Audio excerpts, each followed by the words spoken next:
आज है और आप एक्टिविस्ट लाइव देख रहे हैं दोस्तों। तो आपको मैं बता दूं कि मुजफ्फरपुर ज़िले के कुर्नी विधानसभा में हो रहे उपचुनाव की जो है ना सरगर्मी एकदम ख़त्म हो गई है। चुनाव वहां कंप्लीट हो गया है। तकरीबन परसेंटेज की बात की जाए, वोटिंग परसेंटेज के 57 पॉइंट कुछ परसेंट जो है ना वहाँ के वोट परसेंटेज हुए हैं। पिछले विधानसभा के चुनाव के मुकाबले जो है ना 4-5-6% जो है ना इस बार यहाँ पे कुर्नी विधानसभा में वोट परसेंटेज कम हुए हैं। अब क्यों कम हुए हैं? ठंड से लोग निकल नहीं पाए हैं बाहर वोट डालने के लिए, या फिर कहीं ना कहीं जागरूकता में कमी रह गई लोगों में, और क्या कुछ वोट के बाद समीकरण बन रहा है, किनके जीतने के चांस लग रहे हैं। मेरे साथ मेरे टाइप मीडिया के साथी, इसको आप देखते होंगे, आप लोगों ने ग्राउंड रिपोर्टिंग किया है। इन्होंने बहुत तगड़ा तरीके से हर जगह पहुंच के जनता को मन को कोशिश किया था, जनता से जानने की कोशिश की थी कि जनता के मन में, कुर्नी की जनता के मन में क्या कुछ चल रहा था। आफ्ताब जी, सबसे पहले तो स्वागत है। आपका भी स्वागत करते हैं। और जैसा कि कुर्नी में अगर चर्चा की जाए तो हमने ग्राउंड रिपोर्टिंग की थी और आपने भी ग्राउंड रिपोर्टिंग किए हैं वहाँ जा करके। बिल्कुल बिल्कुल। तो आप वहाँ का सबसे पहले जातीय समीकरण देखिए कि कौन सा जाति किसके इधर वोट किया है या नहीं किया है, उसको भी आपको देखना पड़ेगा। और उसके बाद में अगर हम आपको बता दें कि वहाँ का जातीय समीकरण इस बार काम नहीं किया है। अगर मल्लाह धराशाही हो गया है जातीय समीकरण, वोट परसेंट भी कम हुआ और किसका खेल बिगड़ेगा ये भी कहीं ना कहीं रुझान सामने नज़र आ रहा है। और एग्जिट पोल में भी दिखाई दे रहा है कि वहाँ का रुझान तो गड़बड़ है, कुछ ठीक नहीं है। यहाँ सत्ताधारी पार्टियों के अंदर एकदम टेंशन सी बन गई है। चाहे यहाँ पे रोक दे आपको थोड़ा सा। हम भी देख रहे थे कि नीलव कुमार का जो है ना वर्चस्व लगातार जो है ना गली मोहल्ले कुछों में चल रहे थे, और उधर जेडीयू वाले भी चल रहे थे, लेकिन कहीं ना कहीं ये साइलेंट वोटर जो है ना अपना काम कर दिए हैं। अब वही बात हम कह रहे हैं, जो भी था न, जो जातीय समीकरण जो था, जो कह रहा था कि नीलाव कुमार के और भूमिहार समाज के लोग वोट करेंगे, मल्लाह जाति के लोग वोट करेंगे, तो वहाँ पास एक और मल्लाह जाति के कैंडिडेट थे, तो कहीं ना कहीं वो भी वोट काटे हैं। उसके बाद में भूमिहार समाज की बात कर ले तो रातों रात ये समीकरण बदल गया, और उसके बाद में ये जितना भी वोटर थे सब भाजपा की ओर कन्वर्ट हो गए। मतलब कह सकते हैं खेला हो गया, बहुत बड़ा खेला हो गया। और उन पार्टियों के लिए भी यह सोच पड़ गई है, उन पार्टियों में यह फिक्र हो गई है उन पार्टियों में कि कहीं ना कहीं हमें ये सीटें गंवानी पड़ जाए, और इसके लिए एकदम उन पार्टियों में चिंतन हो रहा है।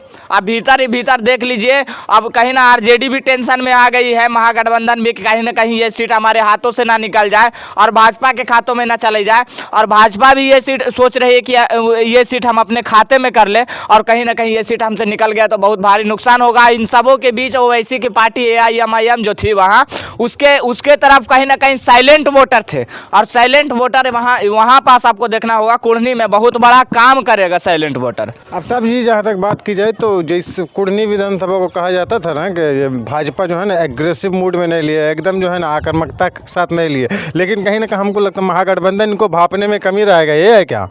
महागठबंधन वाले भाजपा को इस चुनाव में हल्के में ले रहे थे, लग रहा वो अंदर अंदर काम कर रहा था। देखिए, जिस तरीके से महागठबंधन ताबड़तोड़ रैली कर रही थी, वहाँ कैंपेन कर रहे थे, लास्ट दिन जो है चिराग पासवान वाला रैली वहाँ भाजपा के लिए काम कर गया। चिराग पासवान आपको पता है कि लास्ट में आए थे, चिराग पासवान वहाँ रैली किए थे, और वो कैंपेनिंग जो है भाजपा के लिए काम किया है। तो रुझान में जैसा कि निकल करके आ रहा है कि भाजपा के लिए भी बढ़िया रिजल्ट रहेगा। उसके बाद में वीआईपी, जहाँ पास जो वीआईपी की अगर हम बात कर ले तो वीआईपी का वोट जो है कि कटा है।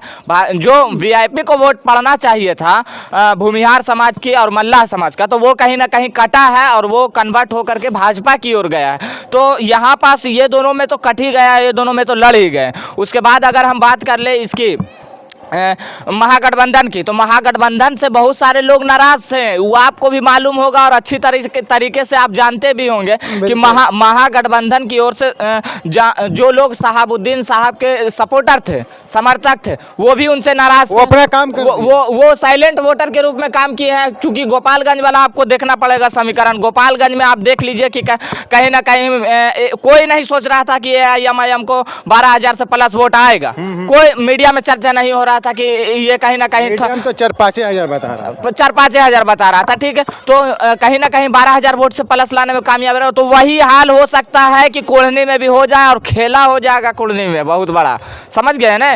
जो शहाबुद्दीन साहब के समर्थक थे वो कहीं ना कहीं साइलेंट वोटर के रूप में उसको वोट किए हैं, और उसके बाद में AIMIM का जो समर्थक था, जो चाहने वाला था, वहाँ भी उन लोगों ने वोट किया है। तो कहीं ना कहीं ये महागठबंधन के लिए बहुत ही भारी नुकसान हो जाएगा, और उसके बाद में आप देख लीजिएगा कि रिजल्ट किसके फेवर में रहता है। एक चीज़ मैं और पूछ लूँ, आप ग्राउंड रिपोर्ट पे अलग तरफ घूम रहे थे, हम अलग तरफ घूम रहे थे, तो ये एक 2-3-4 लोगों का समूह मुझे एक जगह ऐसा मिल गया जो है ना कैमरे के आगे आकर के, कैमरे पे आकर के बोलने में असमर्थ इसलिए जता रहे थे कि कट्टर साहबवादी थे। वो साहब की जो है ना नाराज़गी जो है ना अपने साइलेंट वोट के में दिखाना चाहते थे, EVM में बटन दबा करके दिखाना चाहते। वैसे कुछ लोग आपको मिले थे क्या? देखिए, साइलेंट वोटर तो थे वहाँ, साइलेंट वोटर मुझे कुछ ऐसा मिला है कि वो बताने में असमर्थ थे, नहीं बताना चाहते थे कि हम नहीं बताएंगे किसको वोट करेंगे नहीं करेंगे। तो साइलेंट वोटर एक तरफ MIM को भी मिल रहा है और दूसरी तरफ भाजपा को भी मिला है साइलेंट वोटर। और साइलेंट वोटर अगर ज़्यादा तादाद में मिलता है भाजपा को या AIMIM को, जिसको ज़्यादा मिल जाएगा साइलेंट वोटर में, जीत उसकी हो जाएगी। मतलब कहा जा सकता है कि जो साहबवादी थे वो RJD महागठबंधन से तो नाराज थे ही थे, नाराज। तो ये तो बेनिफिट मतलब MIM को चला गया, एकदम चला गया MIM को। और यही आपको ये रिजल्ट बता देगा कि बिहार में जो महागठबंधन की सरकार है वो कितना मजबूत है। और कहीं ना कहीं RJD की अगर बात कर लिए तो RJD को ज़्यादा जाति का ज़्यादा वोट मिलता रहा है। अगर ये मुसलमानों का भी मुसलमान MY समीकरण मिलता रहा है दोनों का, तो कहीं ना कहीं यहाँ पास अगर धाराशाही हो जाते हैं, यादव और मुस्लिम का वोट लेने में नाकामयाब हो जाते हैं, तो कहीं ना कहीं RJD के लिए बहुत बड़ा नुकसान हो जाएगा आने वाला चुनाव में। है। आफ्ताब जी, तो हमको बता दीजिए, महागठबंधन के पूरा स्टार प्रचारक, मंत्री, मंत्रालय और विधायक विधायिका सब मैदान एकदम कुढ़नी में पहुंचे हुए थे, तो ये फैक्टर काम नहीं किया है। अब देखिएगा ना कौन सा फैक्टर काम किया है वहाँ। भाजपा वाला फैक्टर, भाजपा अंदर अंदर एकदम गुल खिला रहा था घरे घर जा करके। उसके बाद में लास्ट दिन जो है चिराग पासवान को झोंक दिया, पूरा ताकत लगा दिया। अब तो